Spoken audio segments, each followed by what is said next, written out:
नमस्कार मित्रों, मेरा नाम है आदित्य। आप देख रहे हैं एडवोकेट आदित्य यूट्यूब चैनल। चर्चा जजमेंट्स की प्रोग्राम का ये आप 40वां पार्ट देख रहे हैं और मैं अपने इस प्रोग्राम में आपको हाई कोर्ट और सुप्रीम कोर्ट के जो भी मैट्रिमोनियल केस से संबंधित जजमेंट्स आते हैं, जो आप लोगों के केस के लिए काफ़ी ज़्यादा इंपॉर्टेंट होते हैं, उन्हीं के बारे में बताता हूँ कि अगर आप लोगों का वैसा ही सेम मामला होगा तो आप इन जजमेंट्स को अपने केस में लगा सकें और फ़ायदा ले सके।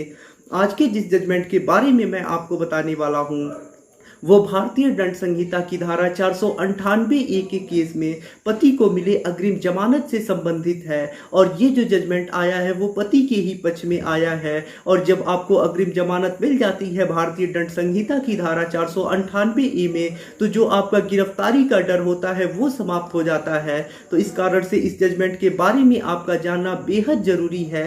तो चलिए अब इस जजमेंट के बारे में जान लेते हैं। तो चलिए वीडियो को शुरू करते हैं। लॉ स्टूडेंट के लिए एक बड़ी खुशखबरी, RJS यानी राजस्थान जुडिशियल सर्विसेज में आ चुकी है जज की एक बम्पर भर्ती।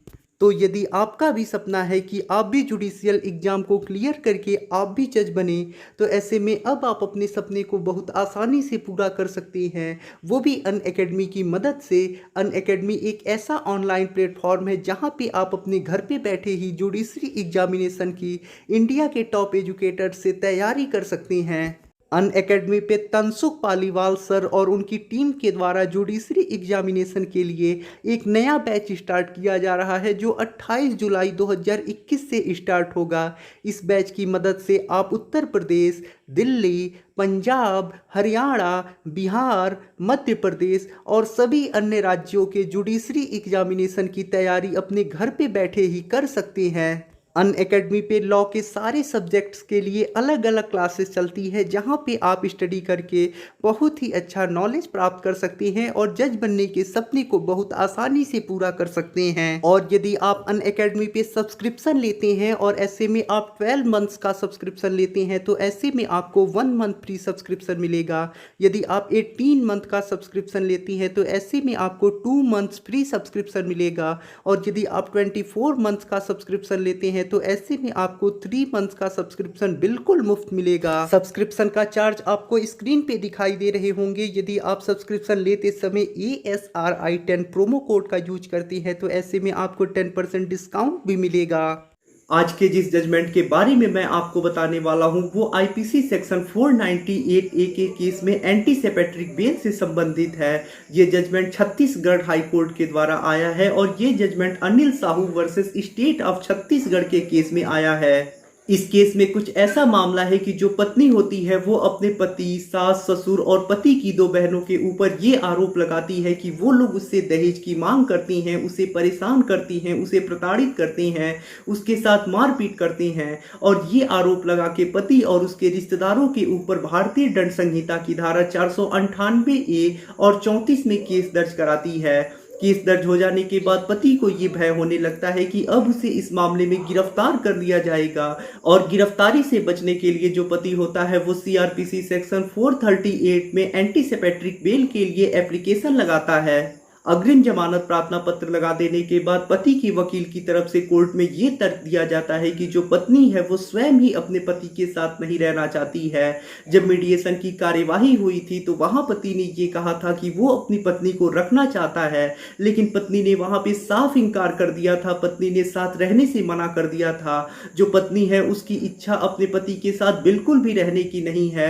वो अपने पति के साथ नहीं रहना चाहती है और सिर्फ आरोप लगा के पति को परेशान कर रही है। जो पत्नी है वो स्वयं ही अपने माता के घर चली गई है और वहीं पे रह रही है और अपने पति के साथ भी रहने को तैयार नहीं है। और जो पति है वो एक प्राइवेट कंपनी में नौकरी करता है और ऐसे में यदि पति की गिरफ्तारी हो जाती है तो उसकी नौकरी में भी दिक्कत आ जाएगी।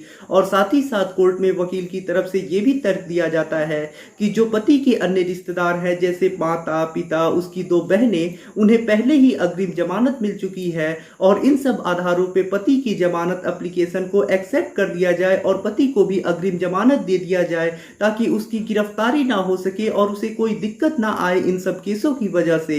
उसके बाद पत्नी पक्ष के सरकारी वकील के द्वारा इस अग्रिम जमानत प्रार्थना पत्र का विरोध किया जाता है और वहां पे उनकी तरफ से ये तर्क दिया जाता है कि पत्नी ने 161 सीआरपीसी के बयान में ये कहा है कि जो पति है उसने पहाड़ी पर से धक्का देने का प्रयास किया, साथ ही साथ पत्नी से 5 लाख रुपयों की मांग की, इसके लिए उसे प्रताड़ित किया, उससे दहेज की मांग की और पति और उसके पूरे घर वालों ने ऐसा कृत्य किया है और ऐसे में पति को जमानत नहीं दी जा सकती है और पति के अग्रिम जमानत प्रार्थना पत्र को खारिज कर दिया जाए और पति को अग्रिम जमानत नहीं दिया जाए। दोनों पक्षों की सुनने के बाद कोर्ट अपना जजमेंट सुनाने के लिए पूरे मामले का गहन अध्ययन करता है और उसके बाद अपना जजमेंट सुनाता है, जिसमें कोर्ट ये कहता है कि जो पत्नी है वो स्वयं ही अपने पति के साथ नहीं रहना चाहती है। जब भी मीडिएशन का प्रयास किया गया, जब भी मीडिएशन की कार्यवाही की गई, तो ऐसे में पत्नी ने स्वयं ही अपने पति के साथ रहने से मना कर दिया।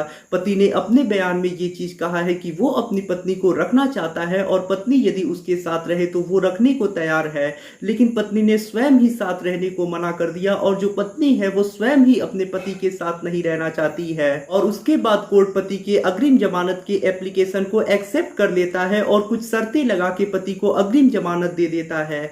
यहाँ हमें इस जजमेंट से ये चीज सीखने को मिलती है कि अगर आपकी पत्नी ने आपके ऊपर झूठा केस किया है और इसके बाद आप अपनी पत्नी को साथ रखने को तैयार हैं, लेकिन आपकी पत्नी स्वयं ही कह रही है कि वो आपके साथ नहीं रहना चाहती है, वो आपके साथ संबंध बनाना नहीं चाहती है, वो आपसे अलग रहना चाहती है, तो ऐसे में पत्नी ने जितने भी केस किए हैं, चाहे वो केस 498A का हो, चाहे वो केस डीवी एक्ट के अंतर्गत हो, चाहे वो केस 125 सीआरपीसी का हो, यानी पत्नी ने कोई भी केस किया है, अगर वो ये कहती है कि वो आपके साथ नहीं रहना चाहती है और आप ये चीज कहते हैं कि आप अपनी पत्नी को रखना चाहते हैं, तो ऐसे में आपको इस चीज का काफी ज्यादा फायदा मिल सकता है।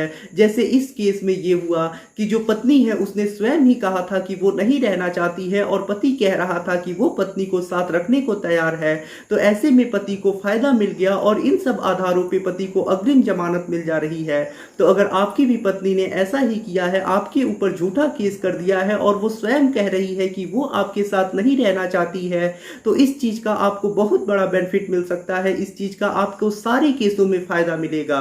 जिस जजमेंट के बारे में मैंने आपको बताया उसका लिंक आपको डिस्क्रिप्शन में मिल जाएगा, आप वहां से जाके उस जजमेंट को डाउनलोड कर सकती हैं। और यदि आपका भी ऐसा ही मामला है, आप भी अग्रिम जमानत लेना चाहती हैं, तो इस जजमेंट का अपने केस में यूज कर सकती हैं और फायदा ले सकती हैं।